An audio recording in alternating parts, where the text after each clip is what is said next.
Ranking this guy's team with the 12th overall pick in a 12-man league. He starts off with Puka Nacua and then doubles down with Ashton Genty with 2 elite players to start off the draft. This is why the Turn is one of the best places to draft from, and I'll come out with a new video explaining my continued research on which spots are best to draft from, because I've changed my mind. I used to think the 12 was, look, you're not going to get Malik Neighbors there, you're not going to get Bijan Robinson, my top 2 players in the entire fantasy drafts. But you get 2 elite players, whereas if Drake London or Bucky Irving doesn't fall to round 2 if you have an earlier mid pick, you're kind of screwed with your second round pick. It makes it substantially harder. So he dominates those 2. Then he gets Alvin Kamara, who I love there. Again, I would consider Alvin Kamara at the end of round 2, early round 3. That's how dominant I think he can be. Joe Burrow in round 4 is great. I would have loved if you had Jamar Chase with him or a T. Higgins.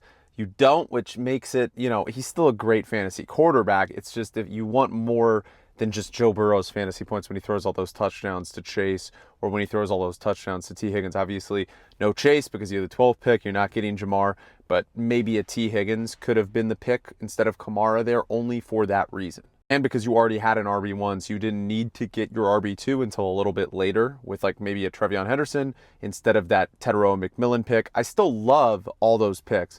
I'm just saying, if I'm drafting Joe Burrow because he has limited rushing upside, I would want one of at least T. Higgins or Jamar Chase. Sam Laporta at the tight end, I don't like that pick because you took him very early. I just think if you're not taking one of the big 3 tight ends, Brock Bowers, George Kittle, Trey McBride, there's a huge drop-off to Sam Laporta.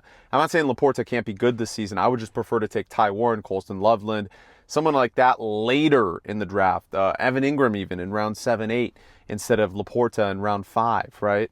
Ricky Pearsall at the flex is honestly amazing. I know people are going to hate on that in the comments and be like, Ricky Pearsall, your flex, like Ricky Pearsall, whatever. He was shot last year. He's going to be the wide receiver 1 for the San Francisco 49ers because Brandon Ayuk's not going to return until minimum week 6. Juwan Jennings wants a new contract.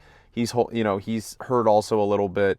This is a limited wide receiver room. So even with George Kittle and Christian McCaffrey there, I think Pearsall has the opportunity to finish as a top 20 receiver this year. We look at the bench, and I love Ty Warren there, but Ty Warren could be your starter. You could have taken someone else like an RJ Harvey or a Trevion Henderson or a Calvin Ridley instead of Laporta there at your tight end. I know people are in on Scatterby, but he doesn't have the explosiveness or pass catching ability that Tracy does. Tracy's big problem is fumbling. If he limits the fumbles, he will be the starter all year for the Giants. So that's great value getting him there later. Ray Davis, I like to have more snaps than he did last year. Braylon Allen could fully get a committee backfield with the Jets with Breece Hall. Zach Charbonnet actually finished higher than Ken Walker last year, so I love that pick. I think Darnell Mooney is one of the more underrated players in the league, so I like that pick as well. And I also like the DeMario Douglas pick. Sure, would I have preferred a rookie with more higher upside? Probably, but that's still a solid bench. Overall,